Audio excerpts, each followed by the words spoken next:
Okay, this morning while I was taking a shower in the water, I had the thought about NASA exploring the oceans of heaven, aka outer space, is water.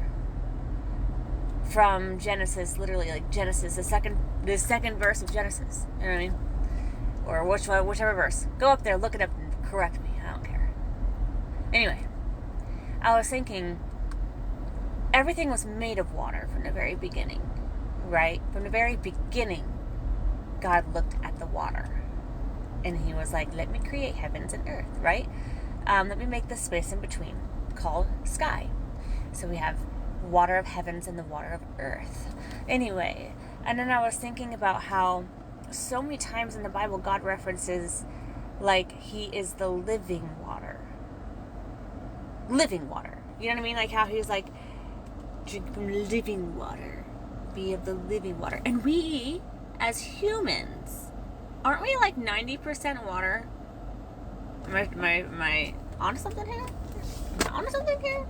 Are we 90% water or something like that? We have a lot of water in our system, in our creation, in our being. And that makes a lot of sense because every single thing on this planet survives from water. Water. Plants, trees, animals, grass. Everything needs water. Which makes sense because we all were created from water. Right?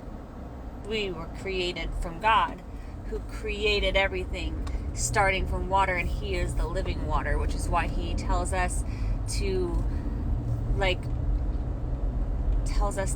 drink of his living water and not the water of the earth. I'm onto something here. And I was like, I'm thinking about this while I'm in water this morning. But yeah, I'm onto something. Now, outer space. The water might be a different version of water in outer space in comparison to the water that we see here. Maybe the water is more particle water. I don't know. There's a lot of things that we as humans won't ever know until we die. We won't know. We won't know. Do you want to hear another little theory of mine? Y'all think I'm just now coming up with these theories? No. I've not just looked at the Bible and thought black and white. I feel like there's a lot more than black and white. I feel like humans like to make things black and white, and we don't like areas of gray. Areas of question, because if there's areas of question, then that means we don't know enough. Well, you shouldn't. You're human. Anyway, so another theory of mine, I don't know, I wonder if the comet that like destroyed dinosaurs was like Satan's falling from Earth. Maybe we really don't have to worry about comets from stars, but maybe it should be falling angels. You know what I mean? And then I was thinking, I don't know if that's correlated with both, parts of history, but I was thinking more along the lines of God said that he's going to create heaven on earth. Like, the end of the story is heaven will be able to be on earth again because hell will be defeated.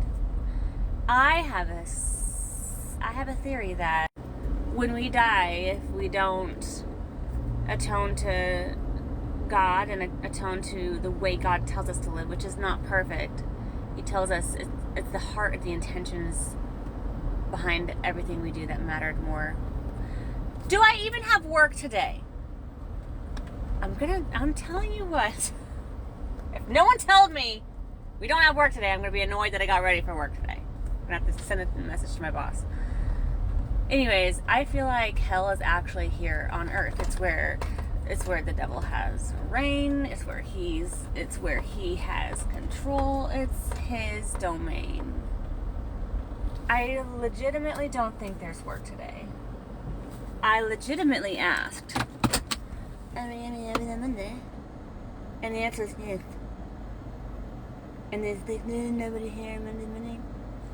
So, I believe that when we go to heaven and God gives us access or not, right?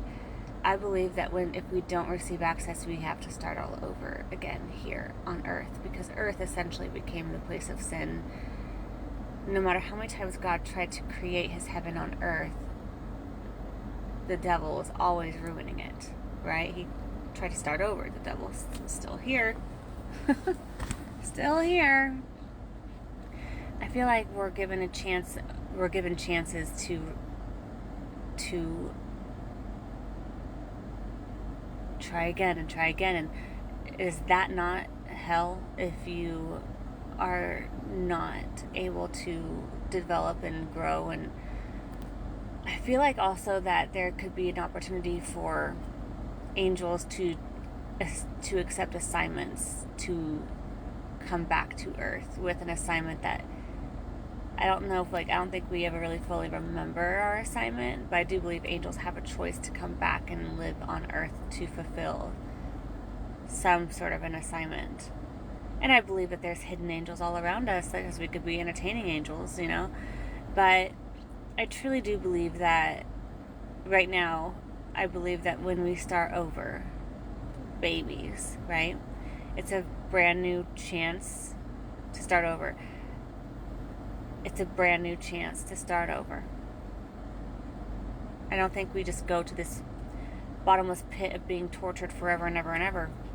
I feel like eventually, I just feel like that just doesn't really clock to me. It just doesn't make sense to me that would be. That's a lot of souls, a lot of people forever and ever and ever.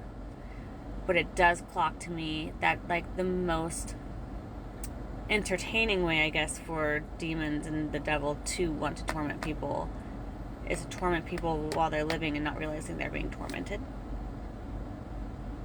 Does that make sense? And then you have people who are awake. Let's go into that real quick. I had a really great Easter service from our pastor at Hope City. Cody, shout out. Best Easter sermon I've ever listened to, because it wasn't just the typical Easter sermon I've heard over and over and over. I loved this Easter sermon. It was so eye-opening. I loved it. One of the things that was eye-opening to me was, basically Cody was explaining how Jesus it's almost like a movie. You have those foreshadowing moments before the big climax of the movie. The climax of the movie was Jesus' death on the cross and resurrection. The climax of that movie was that, right?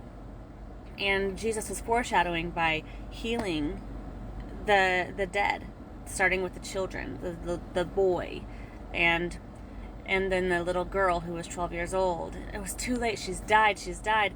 And then the bigger one was Lazarus. And so let's start with the first thing I connected with all of these phrases. Every time Jesus spoke about them being dead, and people were when people were they're dead, Jesus would say, why all this commotion? They're simply just asleep. Lazarus is sleeping now, but I'm going to go wake him. He says that we're sleeping. He doesn't ever acknowledge death as death. He just says we're simply asleep. I'm going to go wake him. And I just thought that's very incredible. And I loved it. I loved that he would constantly refer every time. The child is just sleeping. Why is everyone crying over here? The child is just asleep. I tell you, my daughter, get up. She gets up. I just thought that was phenomenal. And then Lazarus, just so you guys know, he waited 4 days to go to Lazarus, and he was very close with that whole group of people, and he waited 4 days on purpose, and he even said, I'm happy that I didn't come here until now, so that you may believe. Not that you may believe that I'm going to raise Lazarus from the dead, but so that you believe that I will rise from my own grave in 4 days, because in that time frame, 4 days was the time when the soul would finally depart from the body, and there's no hope. So after 3 days, people would leave, the priests and stuff would leave, and that was the only way to ensure that the full knowledge of it is God. There's no other way but God. And then that was also the biggest foreshadowing moment, because Lazarus actually came out of a tomb. The others were just on a bed, Anyways, I thought that was a really cool Easter sermon. It stuck with me. Anyways, those are just my random Bible theologies of someone who has never studied the Bible as anyone of importance, but just a 30, however old I am, girl.